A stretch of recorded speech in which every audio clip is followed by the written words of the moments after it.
تھوڑے سے حصے میں مسجد حرام سے مسجد اقصی تک. تو جو کہتے ہیں کہ یہ بات ہماری سمجھ میں نہیں آتی کہ رات کے مختصر سے حصے میں مسجد حرام سے مسجد اقصی تک جانا، اس وقت کے لحاظ سے جب اللہ کے رسول کو معراج شریف کا معجزہ عطا ہوا تھا، اس وقت کے لحاظ سے جب دیکھا جائے تو تقریباً مسجد حرام سے مسجد اقصی کا سفر 1 یا 2 مہینہ کا سفر تھا. 1 مہینہ لگتا تھا جانے میں، 1 مہینہ لگتا تھا آنے میں. تقریباً 2 مہینے کا سفر تھا سواری سے. جب قرآن نے یہ معجزہ بیان فرمایا، جب اللہ کے رسول نے یہ معراج شریف اپنا معراج شریف بیان فرمایا، تو کچھ عقل کے اندھے اس چیز کا انکار کر بیٹھے، کہنے لگے کہ ہماری سمجھ میں نہیں آتی یہ بات. تو معزز سامعین کرام، میں آپ کو ایک مثال کے ذریعے سمجھاتا چلوں کہ اگر ریل کی پٹری پر ریل کے چند ڈبے ہوں، 10 ڈبے ہوں، 12 ڈبے ہوں، اور ان ڈبوں کو کھینچنے کے لیے ایک بیل لگا دیا جائے، تو آدمی سوچے گا کہ یہ سمجھ سے باہر بیل نہیں کھینچ پائے گا کیونکہ اس کے اندر اتنی طاقت ہی نہیں ہے. لیکن اگر اسی طرح کے اسی پٹری پر 2500 ڈبے لگے ہوں اور کھینچنے کے لیے ایک انجن لگا دیا جائے، اب انسان کی عقل کہتی ہے کہ ہاں وہ انجن ان تمام ڈبوں کو کھینچ لے گا. کہنے کا مقصد یہ ہے کہ جب تمہارے عقل میں یہ بات آئے کہ معراج شریف کا واقعہ ہماری سمجھ میں نہیں آتا، تو پھر اللہ تعالیٰ کی ذات کو دیکھ لینا، اللہ کی قدرت کو دیکھ لینا کہ لے جانے والا اللہ ہے جو ہر چیز پر قادر ہے. ان اللہ علی کل شیء قدیر. وہ چاہے تو ایک پل میں اپنے محبوب کو اپنے پاس لایا، اور اللہ تعالیٰ نے اپنے محبوب کو بلایا. کچھ لوگوں نے اعتراض کیا کہ یہ کیسے ممکن ہے کہ تھوڑے سے لمحے میں مسجد حرام سے مسجد اقصی گئے اور پھر مسجد اقصی سے سدرۃ المنتہا، سدرۃ المنتہا سے عرش اعظم، عرش اعظم سے بلا مقام تک. یہ کیسے ممکن ہے تھوڑے سے وقت میں؟ تو اس کا جواب علامہ راضی رضی اللہ تعالیٰ عنہ بہت پیارا جواب دیتے ہیں. آپ ایسا نہیں کہ عقلی دلیل دے رہے ہیں، بلکہ آپ اس وقت کے لحاظ سے جواب دیتے ہیں. آپ فرماتے ہیں کہ جب ملکہ بلقیس، حضرت سلیمان علیہ السلام کا جب دور تھا، ملکہ بلقیس ملک سبا سے چلی، تو حضرت سلیمان علیہ السلام کا جو دربار تھا وہ لگا ہوا تھا.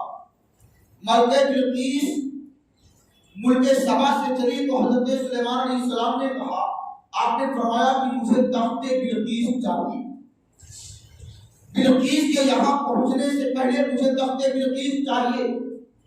اتنے میں ایک جن کھڑا ہو گیا.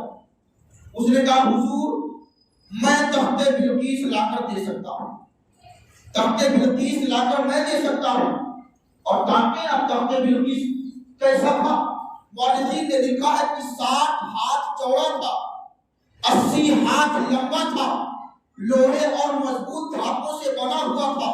7 کوٹھری کے اندر وہ تخت زمین میں نصب تھا. اس کو لانا وہ بھی اتنے مختصر وقت میں. حضرت سلیمان نے کہا مجھے چاہیے، جن نے کہا حضور میں لا کر دے سکتا ہوں. حضرت سلیمان علیہ السلام نے فرمایا کب تک لا سکتے ہیں؟ اس دن نے کہا حضور میں مجلس برخاست ہونے سے پہلے وہ تخت لا کر یہاں حاضر کروں گا. اور جب مجلس لگی تھی، مجلس لگنے کا وقت صبح کا وقت تھا، اور مجلس جب برخاست ہوتی تھی تو دوپہر کے وقت برخاست. اس جن نے کہا کہ میں دوپہر میں مجلس اٹھنے سے پہلے تخت بلقیس لا کر آپ کو حاضر کروں گا آپ کی بات آئی. حضرت سلیمان علیہ السلام نے فرمایا نہیں، مجھے اور بھی پہلے چاہیے. اب سوچیں کہ ملک سبا جانا تقریباً 1.25 مہینے کا راستہ، اس کے بعد اتنا وزنی اتنا بڑا تخت لے کر کے آنا، ظہر سے مجلس برخاست ہونے سے پہلے یہ ایک جن کی طاقت ہے. اس جن نے کہا حضور میں لا دوں گا. اتنے میں ایک شخص دوسرا کھڑا ہوا جس کا نام تاریخ میں آصف بن برقیہ بتایا جاتا ہے. وہ بنی اسرائیل کے بہت بڑے ولی تھے. انہوں نے کہا حضور میں لا کے دے سکتا ہوں. آپ نے فرمایا آپ کب لا کے دے سکتے ہیں؟ انہوں نے کہا حضور آپ کے پلک جھپکنے سے پہلے میں حاضر کر دوں. پلک جھپکنے سے کر دوں گا۔ چنانچہ تاریخ میں لکھا ہوا ہے کہ آصف بن برخیہ حضرت سلیمان کی پلک ابھی جھپکی نہیں تھی، تخت بلقیس وہاں سے لا کر کے حضرت سلیمان کے بارگاہ میں حاضر کر دی۔ اب سوچیں بنی اسرائیل کے ایک ولی کی طاقت کا یہ عالم ہے کہ پلک جھپکنے سے پہلے تخت بلقیس اتنے دور سے اٹھا کر لا کر حضرت سلیمان کے بارگاہ میں پیش کر دیتے ہیں۔ تو اب میرے آقا کی شان کا عالم کیا ہوگا، میرے آقا کی رفتار کا عالم کیا ہوگا، جن کے صدقے میں ساری کائنات اللہ تعالیٰ نے پیدا فرمائی ہے۔ یقیناً میرے آقا کی شان کا عالم یہ ہے کہ وہ تو پلک جھپکنے سے پہلے وہ تخت بلقیس آ گیا، میرے آقا پلک جھپکنے سے پہلے آپ سے آدم اللہ مقام، میرے آقا پلک جھپکنے سے پہلے عرش اعظم اور نمکہ میں تھا۔ جب بنی اسرائیل کے ایک امتی کا اتنی طاقت کا یہ عالم ہے کہ تخت بلقیس کو پلک جھپکنے سے پہلے ہی حاضر کر دیں، تو پھر میرے آقا کی شان کا عالم کیا ہوگا، میرے آقا کی طاقت کا عالم کیا ہوگا۔ اور پھر سب سے پہلے بات آپ یہ دیکھیں کہ میرے آقا نے یہ نہیں فرمایا کہ میں خود سے گیا، بلکہ قرآن کہہ رہا ہے اللہ تعالیٰ لے گیا۔ اب جو شخص معراج کا انکار کرتا ہے گویا کہ وہ قرآن کا انکار کرتا ہے، اللہ کی قدرت کا انکار کرتا ہے۔ لہذا معراج شریف ایک عظیم ترین معجزہ ہے ہمارے آقا صلی اللہ تعالی علیہ وسلم۔ عزیزان ملت اسلامیہ، اب آپ کی سمجھ میں یہ بات آ گئی ہوگی کہ اللہ تعالیٰ کے رسول کا یہ عظیم معجزہ ہے، اور جو سمجھ میں آ جائے وہ معجزہ ہو نہیں سکتا، جو سمجھ میں آئے وہ معجزہ ہو نہیں سکتا، جو سمجھ میں نہ آئے وہی معجزہ ہوا کرتا ہے۔ میرے آقا صلی اللہ علیہ وسلم رجب کی 27ویں شب کو اپنی ہمشیرہ یعنی حضرت ام ہانی کے گھر آرام فرماتے ہیں۔ اللہ تعالیٰ نے فرشتوں کے سردار حضرت جبریل علیہ السلام کی ارشاد فرمایا ہے جبریل 70,000 فرشتوں کی بارات ساتھ میں لے لو، ایک براق لے لو، اور داروغہ جہنم دوزخ کے مالک یعنی داروغہ جہنم جو جن کا نام مالک ہے اس کو حکم دے دو کہ دوزخ کے دروازے بند کر دے۔ تمام فرشتوں سے حوران جنت جتنی بھی حوریں ہیں ان سے کہہ دو کہ اچھے کپڑے پہن لیں، اسرافیل سے کہہ دو کہ سور نہ پھونکیں، اسرائیل کو کہہ دو کہ آج کی رات کسی کی روح نہ نکالے، اور تمام انبیاء کو حکم دے دو کہ میرے محبوب کے استقبال کے لیے کمر بستہ ہو جائے۔ چنانچہ حضرت جبریل امین اللہ تعالیٰ کا حکم پا کر جنت میں جاتے ہیں جہاں براق موجود تھے۔ جب حضرت جبریل امین براق کے پاس پہنچتے ہیں تو کیا دیکھتے ہیں 40,000 براق موجود ہیں، اور ہر براق کے پیشانی پر محمد رسول اللہ لکھا ہوا ہے۔ ہر براق مشتاق ہے کہ سواری کے لیے مجھے چنا جائے، مجھے چنا جائے، مجھے چنا جائے۔ اتنے میں حضرت جبریل امین کیا دیکھتے ہیں کہ ایک براق ہے جو سر جھکائے ایک طرف کو کھڑا ہے اور رو رہا ہے، اور رو رہا ہے۔ حضرت جبریل امین اس براق کے پاس جاتے ہیں، آپ فرماتے ہیں کیوں رو رہے ہو؟ اس نے کہا کہ حضور میں نے سنا تھا 40,000 سال پہلے کہ اللہ تعالیٰ کے محبوب سفر معراج فرمائیں گے اور ان کی سواری کے لیے براق کا انتخاب ہوگا، اور 40,000 براق موجود ہیں، سب کے دل میں تمنا ہے کہ سواری کے لیے مجھے چنا جائے، مجھے چنا جائے۔ میں بھی اسی لیے رو رہا ہوں کہ ہو سکتا ہو یہ رونا اللہ تعالیٰ کو پسند آ جائے اور مجھے سواری کے لیے منتخب کر لیا جائے۔ اس براق کا رونا حضرت جبریل امین کو پسند آ جاتا ہے کہ محبوب کی محبت میں رو رہا ہے، لہذا اسی براق کو چن لیا جاتا ہے۔ اب سوچیں کہ اللہ اور رسول کی محبت میں رونا کتنا فائدہ دیتا ہے۔ جب ہمارے آنکھوں سے اللہ اور رسول کی محبت میں آنسو نکلتے ہیں تو ہماری آنکھوں سے جو آنسو گرتے ہیں یہ ہمارے گناہوں کو دھو دیا کرتے ہیں۔ جس طرح براق رونے والے براق کو حضرت جبریل امین نے سواری کے لیے منتخب فرمایا، اس براق کو لے کر 70,000 فرشتوں کی بارات لے کر حضرت جبریل امین اللہ کے رسول کی بارگاہ میں حاضر ہیں۔ حضرت اللہ کے رسول اس وقت اپنی شہزاد بہن حضرت ام ہانی لے کر کے آپ حضرت جبریل امین جب آتے ہیں تو کیا دیکھتے ہیں کہ اللہ کے رسول آرام فرما رہے ہیں۔ بعض مورخین نے یوں لکھا ہے کہ حضرت جبریل امین دروازے سے نہیں آئے تھے، بلکہ چھت کو چاک کر کے چھت کے راستے سے حضرت پیارے کے گھر جائے۔ چنانچہ اللہ کے رسول کو دیکھا کہ اللہ کے رسول بھی محض استراحت ہے، آرام فرما رہے ہیں۔ ادھر حکم ہوتا ہے اجل یا جبریل، اجل یا جبریل ان اللہ اشتاق الی لقائک یا رسول اللہ، اے جبریل میرے محبوب کو جلدی لے کر آؤ۔ اور ادھر حضرت جبریل دیکھ رہے ہیں کہ اللہ کے رسول اپنی چچا زاد بہن ام ہانی کے گھر بستر استراحت پر آرام فرما رہے ہیں۔ اب حضرت جبریل امین سوچنے لگتے ہیں کہ اللہ تعالیٰ کا حکم ہے جلدی لے کر آؤ، ادھر محبوب سو رہے ہیں، اگر محبوب کو جگایا تو بے ادبی ہوگی، اور اگر نہ جگایا اور اگر نہ جگایا تو اللہ تعالیٰ کے حکم کی عدولی ہوگی، ناانصافی ہوگی۔ آخر کروں تو کیا کروں؟ اتنے میں رب تعالیٰ کا حکم آتا ہے، اے جبریل قبل قدمایہ، میں نے تمہارے ہونٹ کو کافور سے پیدا فرمایا ہے، کافور میں ٹھنڈک ہوتی ہے، اپنے ہونٹوں کو میرے محبوب کے قدموں پر رکھ دو، میرے محبوب کو ٹھنڈک پہنچے گی، میرے محبوب بیدار ہو جائے۔ چنانچہ حضرت جبریل امین اپنی کافوری ہونٹوں کو اللہ کے رسول کے قدموں پر رکھتے ہیں۔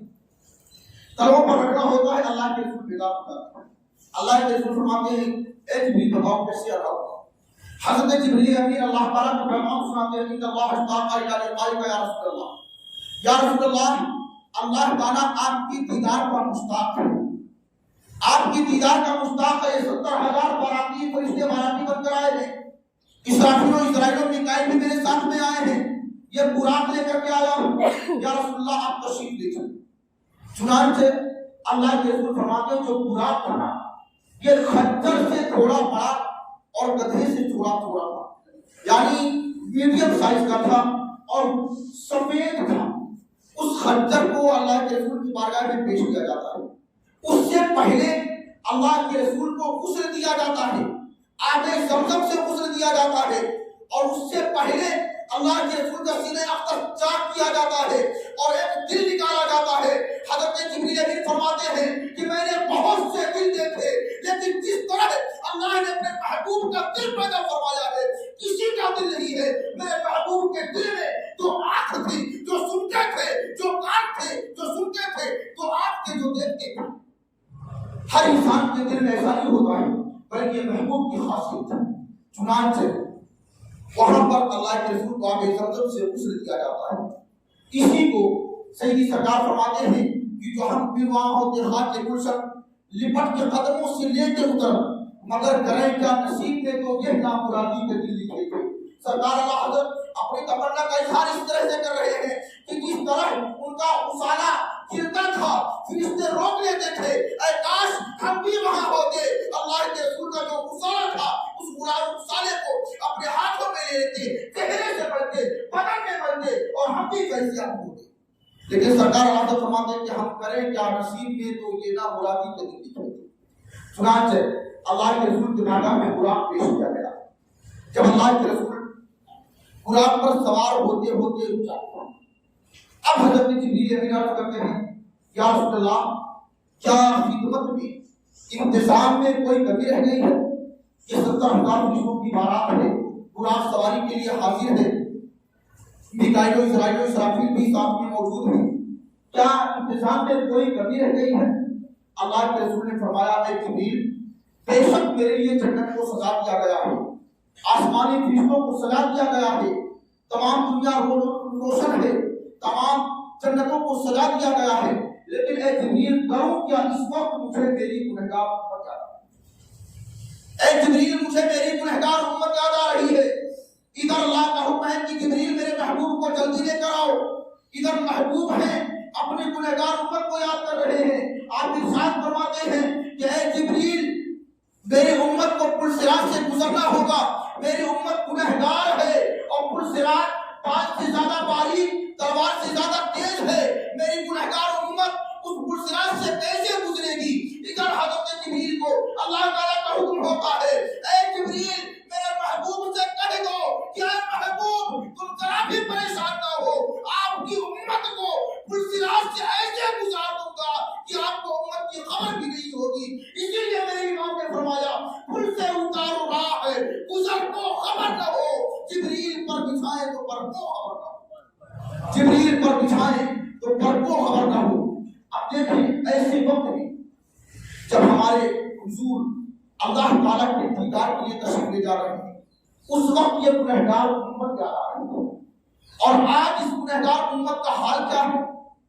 نمازوں سے دور ہے، شریعت سے دور ہے۔ آج ہم کتنے تبدیل ہو چکے ہیں، کتنے شریعت کے راستے سے ہٹ چکے ہیں۔ کیا آپ نے کبھی دیکھا آج مسلمان صرف نام کا مسلمان رہ گیا ہے، پتنگ اڑانے والا مسلمان رہ گیا ہے؟ جہاں دیکھو اپنے گھر کی عورتوں کو ایک چھت پہ چڑھ جاتے ہیں۔ جس عورت کو پردے میں رکھنے کا حکم قرآن نے دیا ہے، اس عورت کو چھت پر لے کے جا کر سب کو دکھایا جاتا ہے۔ بتاؤ گناہ نہیں ہو رہا تو کیا ہو رہا؟ جب وہی عورت مر جاتی ہے تو اس کے پردے کے لیے کتنا انتظام ہمارا کیا کرتے ہیں؟ پردے کے لیے چادر ڈالتے ہیں۔ حالانکہ یاد رکھیں، میری بات نوٹ کر لیں، شریعت کا مکلف انسان تب تک ہوتا ہے جب تک ہمارے جسم میں جان ہے۔ وہ عورت پردے کی تب تک مکلف ہے جب وہ زندہ ہے۔ مرنے کے بعد نہ تو اس پر پردہ فرض ہے، نہ تو اس پر پردہ فرض ہے، نہ نماز فرض ہے۔ جب تک زندہ ہے تب تک نماز فرض ہے، پردہ فرض ہے۔ زندگی میں تو ہم اس سے پردہ چھین لیتے ہیں، مرنے کے بعد پردہ دے کے کیا کرو گے؟ لہذا اگر ہم چاہتے ہیں کہ ہم اپنی زندگی کو شریعت کے مطابق گزاریں تو ہمیں شریعت مصطفیٰ پر چلنا ہوگا، ہمیں شریعت مصطفیٰ پر عمل کرنا ہوگا۔ مولا تعالیٰ کی بارگاہ میں دعا ہے کہ مولا تعالیٰ ہمیں نیک اعمال کرنے کی توفیق عطا فرمائے۔ اس کے بعد اللہ کے رسول براق پر سوار ہوتی ہے۔ براق کی رفتار کا عالم یہ تھا کہ جہاں تک اس کی نگاہ پہنچتی تھی وہاں اس کا قدم پہنچتا تھا۔ چنانچہ اللہ کے رسول براق پر سوار ہو کے جب چلتے ہیں، تشریف لے جاتے ہیں، جب تشریف لے جاتے ہیں تو آپ فرماتی ہیں کہ ایک جگہ ایسا آیا کہ میں ایک جگہ سے گزرا، حضرت مرحوم موسیٰ، میں نے دیکھا کہ میں موسیٰ کی قبر کے پاس سے گزرا، میں نے دیکھا کہ موسیٰ علیہ السلام اپنی قبر میں نماز پڑھ رہے ہیں۔ موسیٰ علیہ السلام اپنی قبر میں نماز پڑھ رہے ہیں۔ اب اسی حدیث پاک سے ان تبدیلوں کو جواب دینا چاہیے جو کہتے ہیں کہ میرے آقا کو معاذ اللہ علم غیب نہیں ہے، میرے آقا زمین کے اوپر ہیں، زمین کے اوپر ہیں، اور حضرت موسیٰ زمین کے اندر قبر میں ہیں۔ میرے آقا ارشاد فرماتے کہ میں نے موسیٰ کو دیکھا، موسیٰ اپنی قبر میں کھڑے ہو کر نماز ادا فرما رہے ہیں۔ تو لہٰذا پتا چلا کہ جب میرے آقا کو اللہ تعالیٰ نے علم غیب دیا تھا، میرے آقا جانتے ہیں کہ کون میرا امتی کس حال میں ہے، کون کیسے ہے، اور اپنی قبر میں کس کیفیت میں ہے وہ بھی بیان کر دیتا ہوں۔ چنانچہ اللہ کے رسول صلی اللہ علیہ وسلم کی سواری ہوتے ہوتے ایک ایسی جگہ سے گزری جس جگہ حضوروں کے بہت زیادہ درد پائے جاتے تھے۔ حضرت جبریل امین نے فرمایا رسول اللہ یہاں اترے اور 2 رکعت نماز ادا فرمائیں۔ اس وجہ سے کیونکہ یہ ایسی جگہ ہے جہاں پر آپ کا استمتاع، آپ سکونت پذیر ہوگی۔ یہ یثرب ہے، یہ مدینہ ہے۔ چنانچہ اللہ کے رسول نے وہاں 2 رکعت نماز ادا فرمائی۔ پھر اس کے بعد اللہ کے رسول کی سواری چلی، ایک ایسی جگہ آتی ہے جسے بیت اللہ کہا جاتا ہے، یعنی حضرت عیسیٰ علیہ السلام کی جہاں ولادت ہوئی تھی وہاں پر بھی سواری ان کی اللہ کے رسول وہاں اتر کر کے 2 رکعت نماز ادا فرماتے ہیں۔ چنانچہ اللہ کے رسول ان مقدس جگہوں پہ نماز ادا فرما کے یہ ہمیں درس دینا چاہتے ہیں کہ جو اللہ کے محبوب بندے ہیں ان کی بارگاہوں میں جاؤ، ان کی بارگاہوں میں جب نماز پڑھو تو اللہ تعالیٰ زیادہ سے زیادہ ثواب عطا فرماتا ہے۔ لہذا جو جگہیں متبرک ہیں، مقدس ہوتی ہیں، وہاں ہمیں نماز ادا کرنا چاہیے۔ مولا تعالیٰ کی بارگاہ میں دعا ہے کہ مولا تعالیٰ مجھ گنہگار سے بولنے کے اگر لفظ شرط کوتاہی رہ گئی ہو تو اپنے حبیب صلی اللہ علیہ وسلم کی صدقے و دعائے سے معاف فرمائے۔ استغفر اللہ ربی من کل ذنب و اتوب الیہ۔